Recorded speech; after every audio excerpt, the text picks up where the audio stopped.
Assalamualaikum warahmatullahi wabarakatuh. Perkenalkan, saya Widyasari, mahasiswi Magister ADM Pendidikan.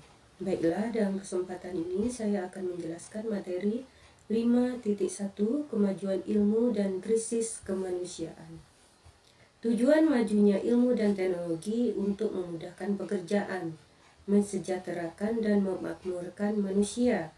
Tapi semakin mudahnya kehidupan manusia memunculkan persoalan, diantaranya kesepian, keterasingan, lunturnya rasa solidaritas dan silaturahmi.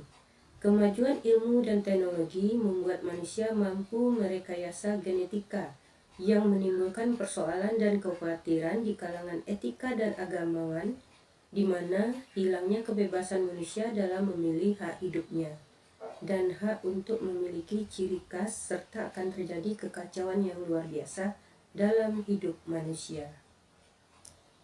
5.2 Agama, ilmu, dan masa depan manusia. Agama dan ilmu menjadi pegangan manusia dalam menghadapi masa depan. Agama lebih mengutamakan moral dan menjaga tradisi, cenderung eksklusif dan subjektif. Sedangkan ilmu digunakan untuk melakukan pencarian baru, tidak terlalu terkait dengan progresif, etika, sifatnya inklusif dan objektif. Persamaan pada keduanya ada pada tujuan untuk merasa tenang dan memudahkan kehidupan manusia. Manusia adalah makhluk yang dengan perbuatan dan keputusannya dapat mempengaruhi masa lalu, masa kini, dan masa depan. Untuk itu perlu sinergi agama dan ilmu untuk kehidupan manusia yang lebih baik, demi terwujudnya keseimbangan peradaban manusia. Oke. Izin melanjutkan penjelasan dari teman saya sebelumnya. Dan izin sebelumnya saya memperkenalkan diri. Nama saya Teti Siska Noviani. Dan saya akan melanjutkan penjelasan dengan judul baru, yaitu Agama dan Makna Kehidupan dan Ilmu dan Kebudayaan. Agama dan makna kehidupan. Semua kemungkinan tidak akan ada artinya jika tidak dilandasi kepercayaan. Kita berpegang pada suatu keyakinan agama yang bisa memberikan makna kehidupan yang tidak bisa kita dapatkan dari sumber lain selain agama. Masalah makna kehidupan adalah masalah arti penting tentang hal-hal praktis yang membuat keputusan yang kita ambil sesuai dengan keyakinan kita. Untuk itu diperlukan tuntunan yang akan membimbing pikiran kita untuk menentukan tindakan apa yang akan dilakukan agama. Bagi setiap orang beriman, bagi setiap orang beriman percaya bahwa kebaikan tersebut dapat menjaga, mengampuni, dan memelihara hidup dan mati mereka. Ilmu dan kebudayaan. Manusia dan kehidupan.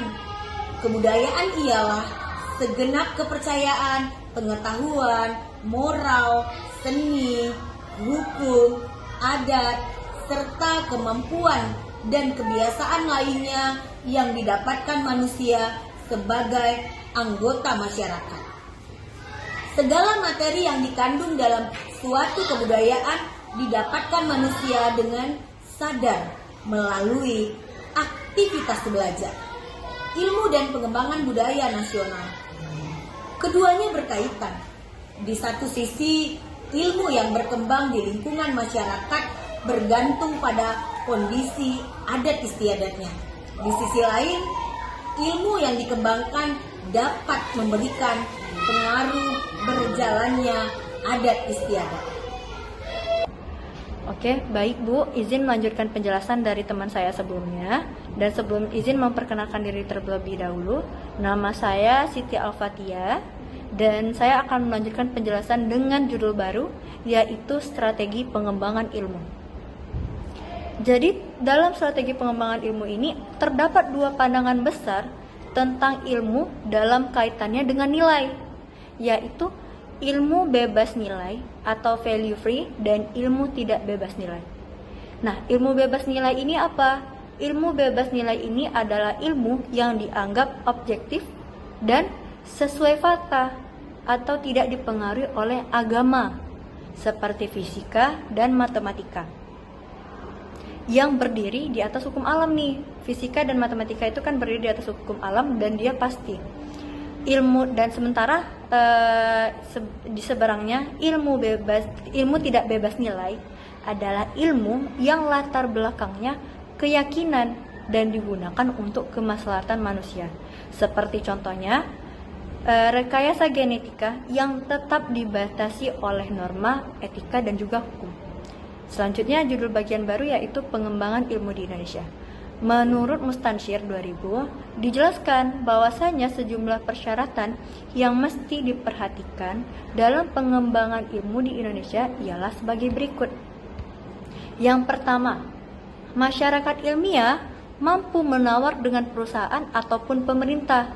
Yang kedua, pengembangan ilmu yang digunakan adalah ilmu tidak bebas nilai. Jadi, harus dilatar belakangi oleh keyakinan dan etika. Yang ketiga, haruslah mencermati hubungan antar ilmu dengan tidak mengorbankan otonomi antara setiap disiplin ilmu. Dan filsafat adalah sebagai mediatornya. Dan yang keempat, harus mencermati sisi religiositasnya. Kenapa? Sebab Indonesia erat dengan nuansa religiositas. Oke, penjelasan selanjutnya akan disambung oleh teman saya, Bu. Baik, saya izin untuk melanjutkan penjelasan dari teman saya sebelumnya. Judul selanjutnya yaitu 18 komponen pendidikan karakter. Yang pertama itu adalah religius, yaitu taat pada ajaran agama serta menghargai pemeluk agama lain. Yang kedua ada jujur, yaitu perkataan dan tindakan yang dapat dipercaya. Yang ketiga ada toleransi, yaitu menghargai perbedaan agama, suku, budaya, dan etnis. Yang keempat ada disiplin, yaitu tertib, patuh, dan tepat waktu. Yang kelima ada kerja keras, yaitu gigih dan serius menyelesaikan tanggung jawab. Yang keenam ada kreatif, yaitu kreatif itu mengolah kecerdasan dan imajinasi untuk menghasilkan karya.